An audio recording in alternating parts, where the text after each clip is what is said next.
segundo palestrante da tarde, que é o jornalista Ricardo Viveiros, ele foi especialmente chamado para o Ciral porque ele foi amigo pessoal de João Cabral de Melo Neto e também conheceu Clarice Lispector. Então, Ricardo Viveiros tem uma vivência diferenciada por ter convivido diretamente com dois desses grandes autores que estamos homenageando hoje. Mas Ricardo Viveiros tem, além de jornalista, ele tem também um currículo muito rico. Ele diz que é jornalista, professor e escritor com passagem nas grandes mídias, impressa e eletrônica no Brasil e no exterior. Há 33 anos, ele preside a RVIA, Oficina de Comunicação, que é entre as maiores assessorias de jornalismo institucional e de relações públicas no Brasil. Ele é doutor estrito sensu em Educação, Arte e História da Cultura pela Universidade Presbiteriana Mackenzie do Brasil. Lecionou por 25 anos para cursos superiores de graduação e de MBA. Conhece 114 países e cobriu, inclusive, jornalisticamente, alguns conflitos armados pelo mundo. É autor de 49 livros em diferentes gêneros. Recebeu prêmios nacionais e internacionais como jornalista e escritor, entre os quais a Medalha da ONU no Ano Internacional da Paz, de 1986. Foi embaixador de programas internacionais pela paz na Índia em conexão com a ONU. Por 2 anos, foi representante diplomático brasileiro acreditado junto ao Conselho das Comunidades Portuguesas. É membro e integra o conselho de algumas instituições, grandes instituições, como a Academia Paulista de Educação, Instituto Histórico e Geográfico de São Paulo, União Brasileira de Escritores, Associação Brasileira de Comunicação Empresarial, Associação Brasileira de Críticos de Arte, Associação Brasileira da Imprensa, Federação Nacional de Jornalistas, Associação Internacional de Críticos de Arte, de Paris e França, e a Federação Internacional de Jornalistas de Bruxelas, Bélgica. Sendo assim, é um prazer muito grande e uma honra ter o Ricardo Viveiros em nosso primeiro Seminário Internacional de Religião, Arte e Literatura, e onde ele vai poder, então, conversar conosco, é uma conversa, na verdade, sobre essa sua experiência, sobre esse seu conhecimento tão rico como jornalista desses dois grandes autores, e lembrando também que ele também compartilha com esses autores de uma coisa em comum. Ele também é escritor, ele também é autor e poeta. Ricardo, seja muito bem-vindo aqui ao nosso Ciral. Muito boa tarde a todos, muito obrigado pelas generosas palavras da Lídice. E eu gostaria de registrar aqui a minha absoluta gratidão pelo honroso convite para estar aqui com todos vocês, nesta confluência de vários caminhos de uma língua que tem a mesma origem. Nós, brasileiros, crescemos e somos educados olhando Portugal como nossa mãe. E o curioso é que, mesmo quando descendentes de outros povos, na conhecida miscigenação racial deste país, até os que não têm sangue luso entendem que nossa terra é uma extensão de Portugal. Entretanto, há os que vejam os conquistadores como mercenários que invadiram o Brasil na busca de riquezas, etc. Mas ninguém jamais poderá questionar que, embora distintas culturas, o idioma que compartilhamos com os naturais abrasileiramentos é o mesmo. Tem igual berço, como está no soneto Língua Portuguesa, do poeta Olavo Bilac, quando diz: última flor do Lácio, inculta e bela. É uma metáfora que nos une de maneira incontestável, mostrando a beleza da língua na interpretação, por vezes rude, do povo mais simples.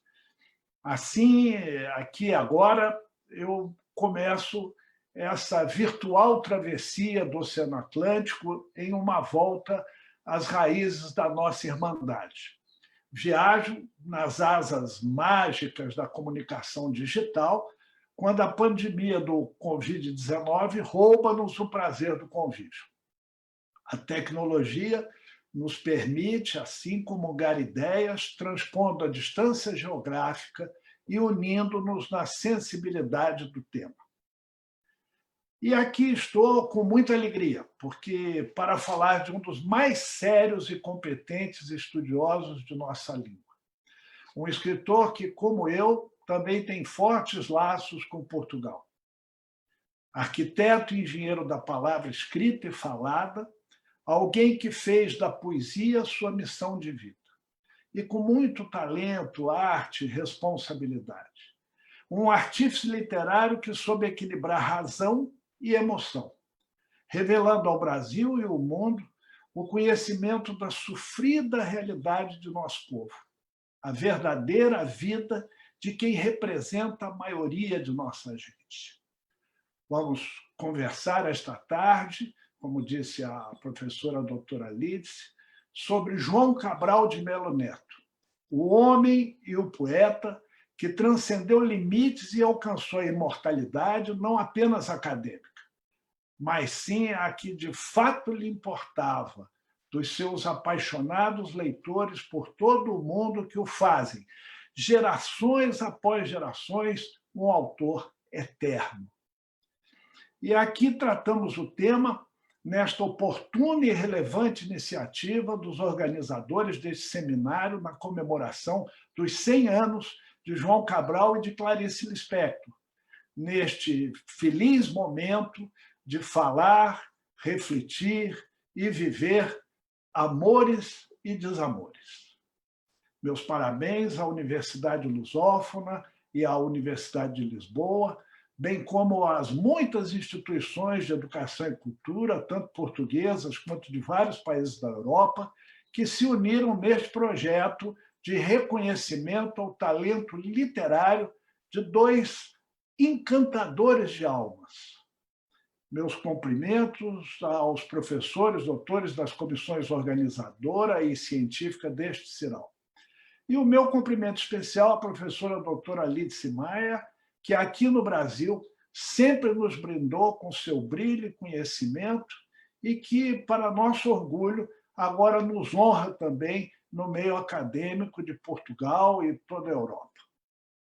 Muito bem. Nós vamos abordar um pouco da biografia do poeta, porque a sua infância, juventude e maturidade estão intrinsecamente ligadas ao seu trabalho. A vivência é base do seu ofício de criador.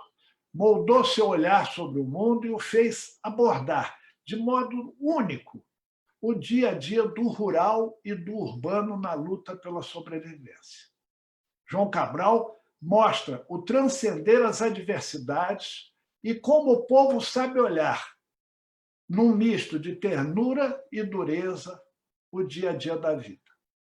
A obra poética de João Cabral surge e se desenvolve entre a casa grande da fazenda, onde vivia com erudição, e a senzala dos novos escravos, com os quais descobriu a beleza e a sinceridade da literatura popular.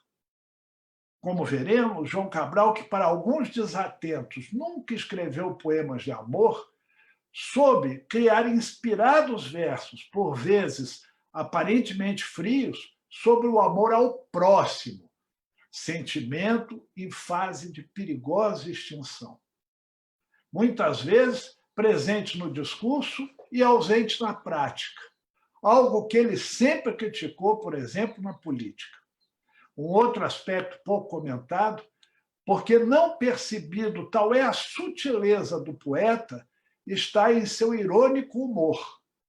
Em alguns de seus livros, como Morte e Vida Severina, O Cão Sem Plumas, Dois Parlamentos, percebe-se um refinado humor ácido.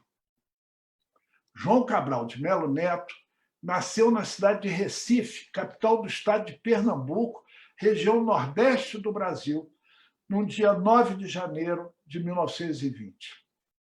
Ele foi o segundo filho de Antônio Cabral de Melo e de Carmen Carneiro Leão Cabral de Melo.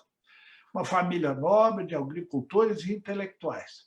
João Cabral é primo, por parte de pai, do poeta Manuel Bandeira.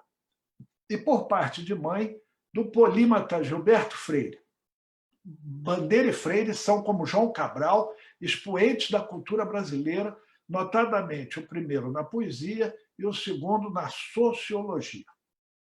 A infância rural até os 10 anos de idade, mais ou menos, nos engenhos de açúcar do interior pernambucano, e depois a juventude urbana na capital do estado, ofereceram ao poeta elementos fundamentais, preciosa matéria-prima para o seu trabalho literário. João Cabral estudou no tradicional Colégio dos Irmãos Maristas, um colégio católico, e, ao mesmo tempo, integrou a equipe juvenil do Santa Cruz Futebol Clube, pela qual, diga-se de passagem, foi campeão na categoria juvenil em 1935. O futebol sempre foi sua paixão. A música, pelo contrário, um tormento. João Cabral era desafinado e passava vergonha nas aulas de canto.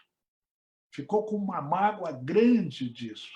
Por toda a sua vida, ele ficará distanciado da música e a música procurará por ele, como vamos ver a seguir.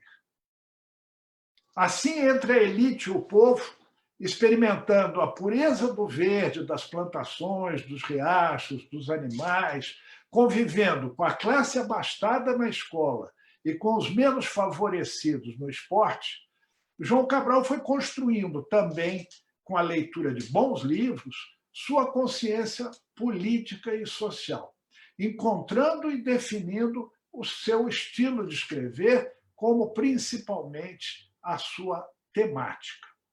Contribuíram nesse sentido seus primeiros empregos, um na iniciativa privada, outro no serviço público.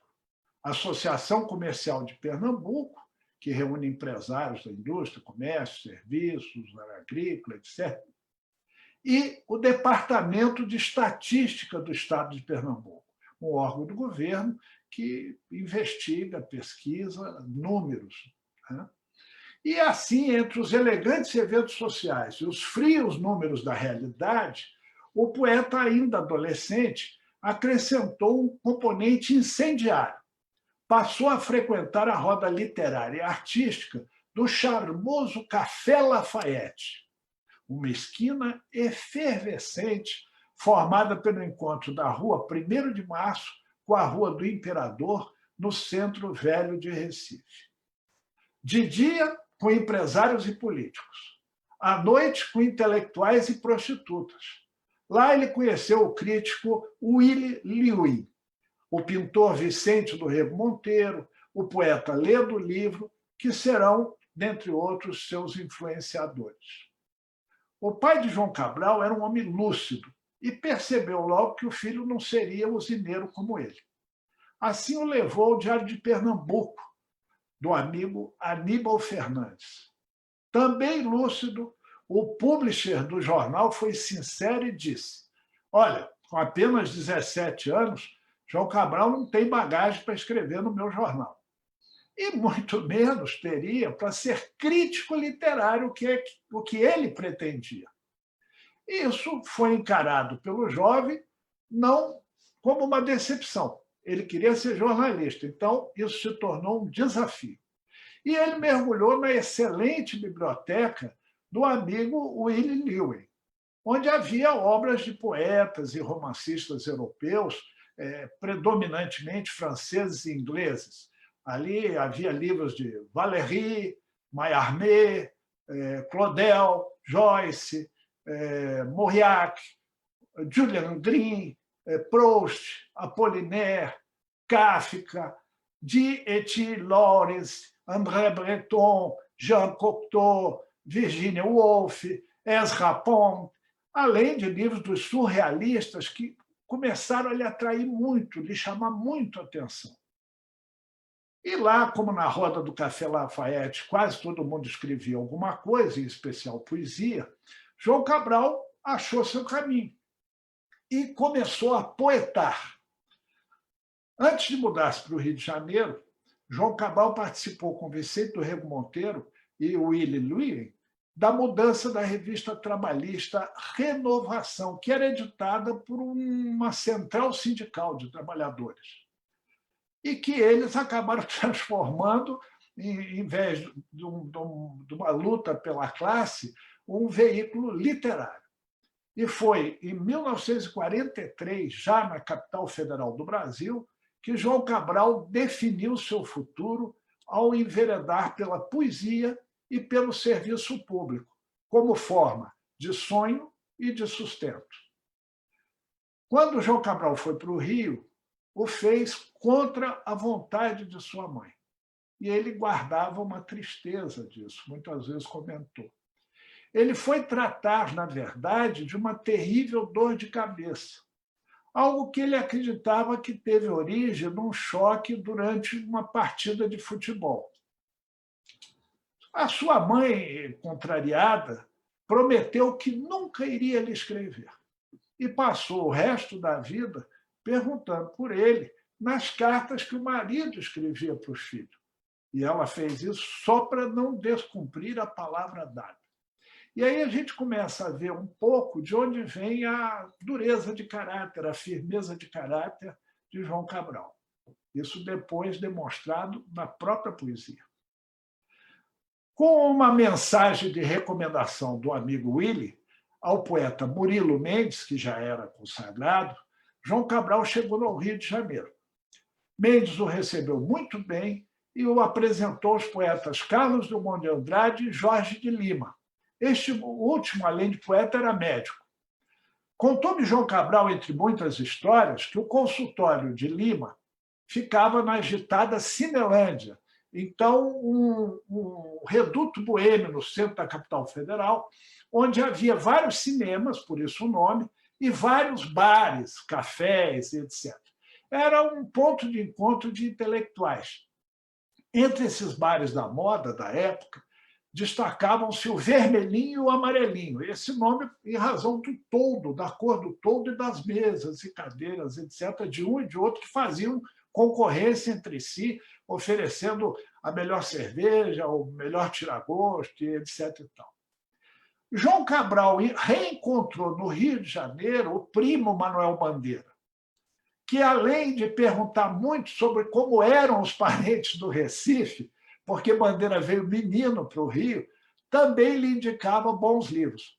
E João Cabral comentou algumas vezes, ficava incomodado, toda vez que eu encontro o Bandeira só fica me perguntando como é que era o fulano, o tio tal, o primo tal, a tia tal, eu querendo saber do Rio, da efervescência cultural e tal.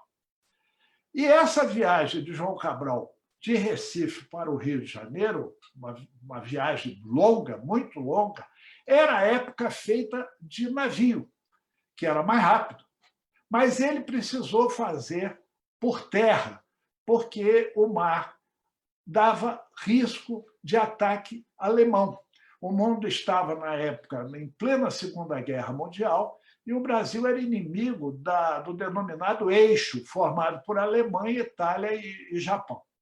Foi uma viagem muito cansativa, imagina, para quem sofria de dor de cabeça, que durou 13 dias do Recife até o Rio de Janeiro e servindo-se de diferentes meios de transporte, trem, ônibus, barco para atravessar o Rio São Francisco e assim por diante.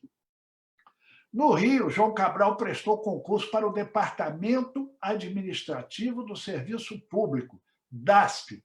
Era uma espécie de centro de recursos humanos, fazia recrutamento, seleção, admissão de todo o funcionalismo público federal do país. O órgão controlava os exames, as provas para ingressar no serviço público, a admissão, salários, benefícios, etc. João Cabral entrou como assistente de seleção, o que lhe permitiu conversar com pessoas de todo tipo, quer dizer, mais matéria-prima para o seu trabalho. Assim, com o salário de servidor federal, mantinha-se como poeta, mas não desistiu da sua ideia inicial, que era prestar concurso para o Itamaraty. O Itamaraty era o Ministério das Relações Exteriores, denominado Itamaraty.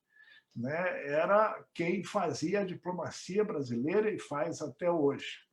João Cabral queria correr o mundo, queria conhecer o mundo, aquele mundo que ele viu nos livros da casa do Willy. Aliás, o poeta contou-me um episódio muito divertido.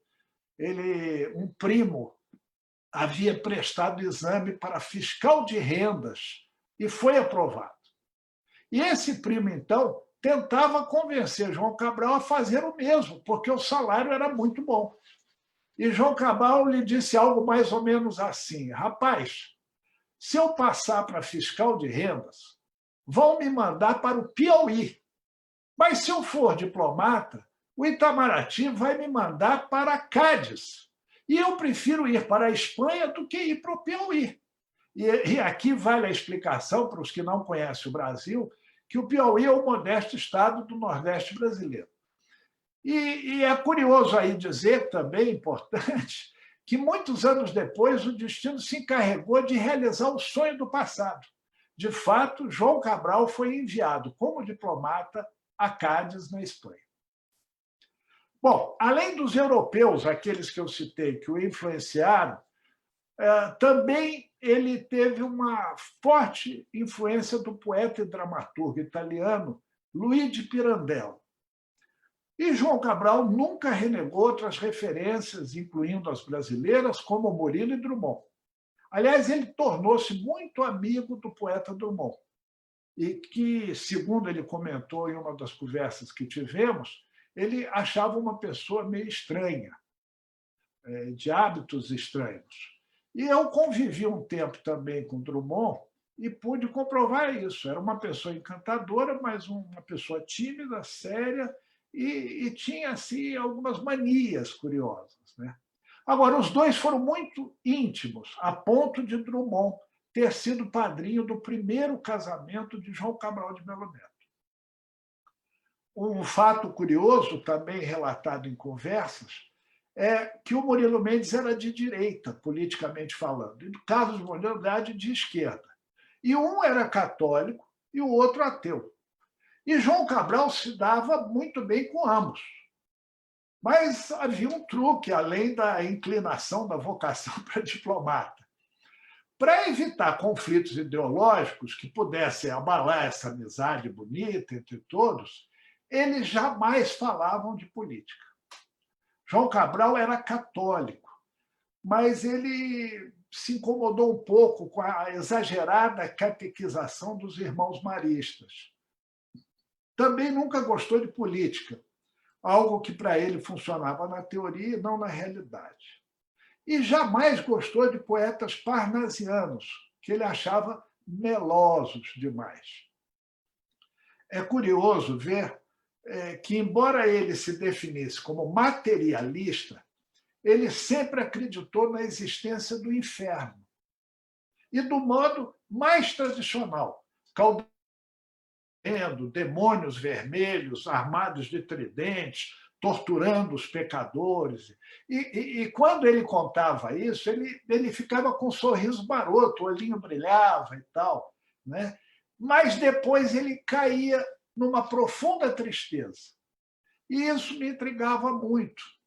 E eu descobri que ele sempre estabelecia uma relação entre o inferno que foi desenhado pelos irmãos maristas na escola e que lhe despertava um certo humor ácido, ao povo nordestino na terra seca, vermelha, empoeirenta da Caatinga, sem água, mergulhado na mais triste miséria, abandonado à própria sorte pelas autoridades. A essência do que nós encontramos no seu Alto de Natal, Morte e Vida Severina. Já na longa e bem-sucedida carreira diplomática de João Cabral, depois que ele conseguiu ingressar no Itamaraty, passando por mais de uma dezena de países, incluindo Portugal, o poeta foi vítima de uma trama política que o deixou muito triste, com marcas para sempre. Em um período que ele escreveu para uns poucos jornais, entre eles A Última Hora, do polêmico Samuel Weiner, um diário no qual eu também trabalhei, no Rio de Janeiro, João Cabral publicou um artigo sobre a morte do então presidente da República, Getúlio Vargas, que se suicidou com um tiro na cabeça. Esse artigo foi estampado na capa da edição do jornal. O dono do jornal era getulista. E se tornou um grande sucesso. As pessoas recortavam o texto do jornal e colavam nos postes pelas ruas do Rio de Janeiro, que então era a capital federal. Esse artigo causou forte comoção popular. E João Cabral foi taxado de comunista por Carlos Lacerda, editor, então, da Tribuna da Imprensa, um jornal que se opunha, confrontava com a Última Hora. João Cabral foi, por isso, afastado de suas funções diplomáticas, foi processado por supostamente criar uma célula do Partido Comunista no Itamaraty. Quer dizer, uma maldosa ilação de Carlos Lacerda. Mais tarde, ao ser perdoado, como teria que ser, porque não era verdade, voltou ao serviço público na mesma posição. Uma coisa interessante que pouca gente sabe é que, sendo diplomata, poeta e de fácil convívio com as pessoas de qualquer tipo, João Cabral era, a rigor, uma pessoa muito tímida. Em algumas ocasiões, ele comentou, ele recorria a uma tacinha de vinho, uma dose de uísque, para descontrair e se socializar melhor nos eventos. Ele era um homem das letras, dos livros, da pesquisa, da leitura, né? E agora, depois de mostrar um pouco desse lado humano do poeta, os fundamentos que lhe deram material para expressar tantos belos e inquietantes sentimentos sobre a vida, nós vamos falar um pouquinho mais de sua vasta e relevante obra. Vamos abordar a arquitetura do tema, engenharia do poema, sonho e realidade na obra de João Cabral de Melo Neto, que dá título a esta nossa despretensiosa conversa, que até agora, pelo menos, eu percebo, está merecendo a paciência de todos vocês. João Cabral é um poeta bastante complexo, difícil, com estilo único. Ele requer uma competência literária e cuidado na leitura dos seus trabalhos. Como disse o professor Manuel antes de mim, ele escreve como quem dá um soco no estômago. Eu gostei da expressão. João Cabral sempre escreveu para quem gosta de ler, para quem sabe ler, para quem alcança o estilo sofisticado que vai muito além das palavras. Contava João Cabral, sempre lembrado pelo seu Morte e Vida Severina, que nunca pretendeu escrever para teatro e que esse auto foi, pela primeira vez em sua vida, alguma coisa que ele criou com o propósito de que fosse lido pelas pessoas mais simples. Os versos são escritos com a emoção da sinceridade. A gente percebe que esse foi o objetivo dele. Uma fotografia da realidade vivida no Nordeste. Observem agora o que retrata João Cabral quando do enterro de um trabalhador do campo, na interpretação de seus companheiros de luta na terra, em Morte e Vida Severina.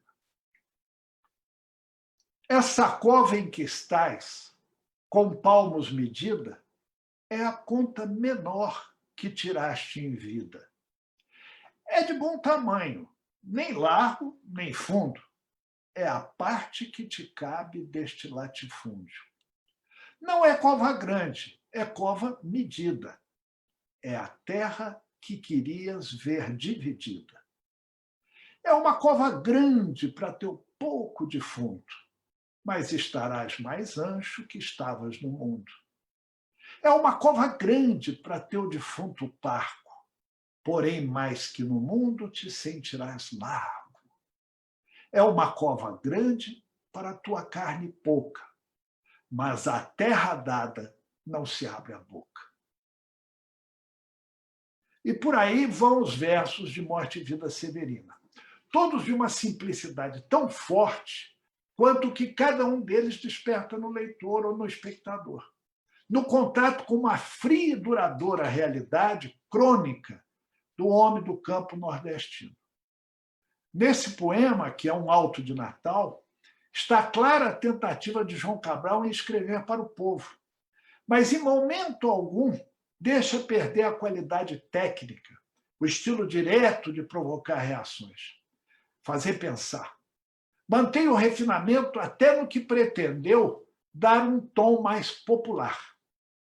Eu ouvi de Chico Buarque de Holanda um comentário de que foi muito difícil mesmo musicar João Cabral.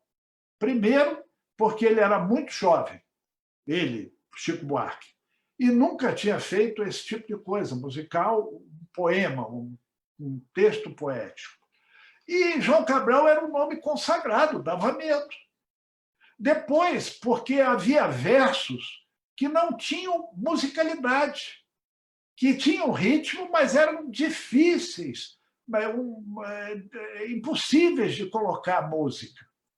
Ele, Chico Buarque, com muito medo, com muito respeito, fez cortes, alterações e, mais tarde, foi cobrado duramente por João Cabral. Você mexeu no meu texto. E mesmo diante do estrondoso sucesso do trabalho deles em parceria, que fez, foi aplaudido no mundo inteiro. Vale aclarar que Morte e Vida Severina foi uma encomenda que o poeta recebeu da dramaturga e diretora teatral Maria Clara Machado, filha do grande romancista de Minas Gerais, Aníbal Machado, e proprietária do Tablado, um teatro no Rio de Janeiro, que também escola, trouxe à fama inúmeros artistas, diretores, cenógrafos, figurinistas, iluminadores e autores. E ela fez a encomenda a João Cabral e o prazo era curto.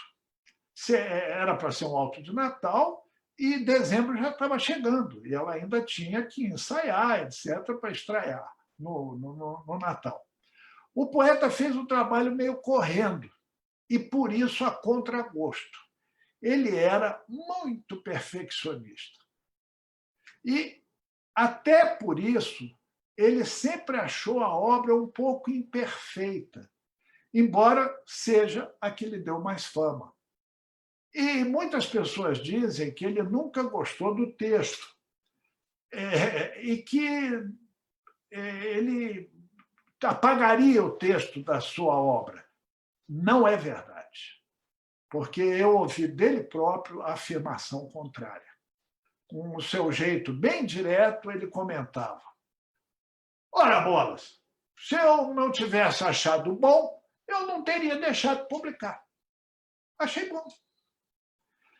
Segundo João Cabral, ao escrever esse poema, ele pensou nas pessoas ali retratadas, como eu já comentei. Aquela gente lá dos engenhos da sua infância, os engenhos de cana-de-açúcar, e que ele queria muito que assistissem à montagem. E que ele acreditava que iriam gostar tanto quanto gostavam dos livretos de cordel. Cordel é uma literatura regional popular nordestina do Brasil, que é em versos rimados, relatando aventuras fantásticas. São livretinhos pequenos, às vezes ilustrados com trabalhos, com escultura em madeira, em pedra e pressão de tinta. Coisa muito simples, manual, artesanal, mas muito rica, muito interessante, contando as grandes aventuras e desventuras do povo nordestino. E aí, ele pegou o texto, quando ficou pronto, e entregou ao poeta Vinícius de Moraes. Vinícius leu e procurou João Cabral entusiasmadíssimo, fazendo um monte de elogios. João Cabral ficou muito decepcionado, aborrecido. Disse ele a Vinícius que não havia escrito o livro para ele, um intelectual. Tinha escrito o livro para o público desletrado. E que ele estava com tristeza descobrindo que os intelectuais é que haviam gostado da obra. E vale dizer aí que João Cabral considerava Vinícius de Moraes um excelente poeta. E até a respeito disso, eu conto uma curiosa, divertida passagem. João Cabral não gostava de música, a gente já falou disso. E ele ficava muito aborrecido e achava inteligível, não inteligível, que o povo do Brasil adorava o Vinícius de Moraes cantando samba. E o Vinícius não era um grande cantor. Mais do que o Vinícius poeta. Ele não entendia. A ele parecia um desperdício de talento, uma injustiça com o poeta que Vinícius era, na opinião dele, excelente. E sobre Morte e Vida ainda, cabe destacar uma curiosidade, outra. Maria Clara Machado, que encomendou o texto a João Cabral, não montou o texto. Ela leu e falou, não, isso jamais dá para ser teatralizado, não vou montar. Voltando à questão do João Cabral e o desafio de escrever para o povo simples, o que ele tentou com Morte e Vida Severina, há livros na bibliografia de João Cabral, como, por exemplo, Uma Faca Só Lâmina, que apenas estudiosos do idioma e do gênero poesia conseguem apreciar. E, mesmo assim, lendo 2, 3 vezes. Até por isso, esse tipo de obra de João Cabral não se tornou popular. Algumas ficaram apenas na primeira edição, diferentemente das outras não tão herméticas, que tiraram várias e várias edições. Até quando João Cabral criou, sobre uma das suas grandes alegrias, o futebol, o poema é uma perfeita obra de arquitetura. Traz uma refinada e desafiadora engenharia. Vou contar. Havia no Brasil dos anos 1970 um grande jogador de futebol, um craque, chamava-se Ademir da Guia. Mas era um jogador de estilo muito peculiar, de muita elaboração. Era um príncipe, um jogador elegante. E, por isso, ele era injustamente considerado lento, alguém que não vibrava, alguém que não se empenhava. E, portanto, as grandes torcidas ele não agradava. João Cabral, entendendo o craque, alcançando a genialidade do craque, escreveu um poema para ele, que está no livro Museu de Tudo. O poema, ironicamente, é tão hermético quanto o próprio estilo do jogador.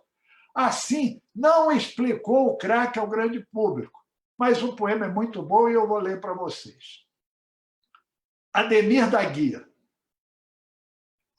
Ademir impõe com seu jogo o ritmo do chumbo e o peso, da lesma, da câmara lenta, do homem dentro do pesadelo. Ritmo líquido se infiltrando no adversário, grosso, de dentro, impondo-lhe o que ele deseja, mandando nele, apodrecendo-o. Ritmo morno de andar na areia, de água doente de alagados, entorpecendo e, então, atando o mais irrequieto adversário. O melhor dessa história é que o jogador, imortalizado pelo grande poeta, não era de ler, não gostava de poesia, mas comentou: jamais em toda a minha carreira fui tão bem explicado. João Cabral rodou o mundo no seu ofício de diplomata, sempre promovendo a cultura, sempre criando formas de levar a literatura ao público, sempre apoiando artistas de diferentes áreas, músicos, pintores, cineastas, dramaturgos, não apenas escritores como ele. Essa presença e atividade internacional acabou contribuindo para que o seu livro, não só Morte e Vida, mas todos, alcançassem traduções em vários idiomas. Ao conhecermos detalhes e curiosidades da vida do poeta, podemos, portanto, entender esse seu estilo de arquiteto e engenheiro de texto. Primeiro, desenhando a estrutura do poema. depois tratando as palavras como tijolos e as unindo com a argamassa de uma composição elegante, refinada e capaz de tocar a alma das pessoas de maneira muito especial, porque provoca em cada verso reflexões. Por fim, o pleno prazer da poesia, que ele escrevia e reescrevia muitas vezes, levava dias, semanas e até meses antes de finalizar um só poema. O estilo é objetivo, racional e não permite pieguices. Parece gélido, mas é cheio de emoções bem contidas que afloram de acordo com a sensibilidade do leitor. As provocações, por vezes irônicas e humoradas, são fundamentadas em contrastes, dualidades do dia a dia de todos nós. A poesia de João Cabral comunica de modo direto, embora crie indagações, gere dúvidas sobre nós mesmos e a vida. Suas criações são construtivistas, com calculados toques de surrealismo que ele guardou dos livros da rica biblioteca do amigo e orientador Willy, ainda lá nos bons tempos da sua amada Recife. Interessante observar que, embora tenham coexistido vários poetas dentro do poeta João Cabral, ele não passou por fases, como acontece com muitos. João Cabral jamais renegou seus primeiros trabalhos. Apenas, e isso ele dizia, gostaria da oportunidade de tê-los escrito com o conhecimento e a técnica já apurada da maturidade, ou seja, perfeccionista. Era, como a gente comentou, alguém que olhava o passado como referência para o presente e como forma de planejar o futuro. Fica claro na sua obra a rejeição aos sentimentalismos, o permanente cuidado em não cair na armadilha de escrever versos melosos sobre o amor para entreter apaixonados. Ele dizia isso sempre. Eu não escrevo para entreter apaixonados. Seu poema é pedra lapidada que edifica reflexão sobre a realidade. Propõe transformações. Não ilude, mas também não tira a esperança. João Cabral é o poeta brasileiro mais premiado no Brasil e no exterior, incluindo o Prêmio Luiz de Camões, considerado o mais importante do universo lusófono. Além das muitas edições e reedições de seus 42 livros no Brasil e em muitos idiomas por inúmeros países. João Cabral está presente em mais de uma dezena de antologias e há cerca de 40 livros escritos sobre sua vida e obra. Um vasto trabalho de pesquisadores e críticos nacionais e estrangeiros. O Teatro da Universidade Católica de São Paulo, o TUCA, produziu e apresentou com música de Chico Buarque de Holanda o alto Morte e Vida Severina. A montagem fez uma turnê de sucesso por diversas cidades brasileiras, depois indo para a Europa, onde no Festival de Nancy, na França, João Cabral foi premiado como o melhor autor vivo. A turnê seguiu depois para a capital Paris e mais tarde foi a Lisboa, Coimbra e Porto, em Portugal. Sempre aplaudido de pé pelo público. E o alto segue sendo montado por todo mundo, anos após anos. O poema já ultrapassou 100 edições em livro e foi transposto para a história em quadrinhos, para cinema, televisão e minissérie, além do teatro. João Cabral foi eleito para a Academia Pernambucana de Letras e para a Academia Brasileira de Letras. Nunca se esqueceu de suas raízes. Sempre fez questão de ressaltá-las com orgulho. Uma vez eu perguntei para ele, poeta, indo de país em país, mudando de língua, fala mais o inglês, etc. Ele falou, não, eu tenho muita facilidade para aprender língua. Aprendo todas e falo todas, mas sempre com sotaque pernambucano, fez questão de dizer. O poeta era fascinado por história, as origens, o desenrolar dos fatos, as transformações empreendidas pelo tempo, tudo isso o atraía muito. Tinha planos de escrever sobre o passado, muito. Exemplo disso é o Alto do Frade, que escreveu nos anos 1980 sobre Frei Caneca, um injustiçado personagem de nossa história. Mas o destino foi traiçoeiro com João Cabral de Melo Neto. O poeta, desde menino, sofreu, como contamos, de uma insuportável dor de cabeça. E descobriu, já maduro, que estava acometido de uma doença degenerativa que iria lhe tirar a visão. E isso acabou realmente acontecendo. Imagine o que significa para alguém que lia por horas todos os dias, como prazer e como exercício de vida, e que escrevia horas por dia, geralmente ele lia de manhã e escrevia à tarde. Imagine o que é perder a visão, ficar cego. E somou-se a doença, que lhe dava dores de cabeça terríveis, e também a cegueira, uma compreensível depressão que foi consumindo a qualidade de vida do poeta dos últimos anos, daquele que seria, no ano em que morreu, o primeiro prêmio Nobel do Brasil. João Cabral estava concorrendo, no ano da sua morte, com muitas chances, indicado por instituições culturais de vários países.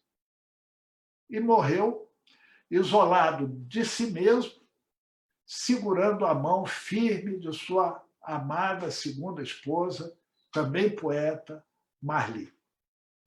O Nobel, infelizmente, havia mudado suas regras, passando a ser entregue apenas aos autores vivos.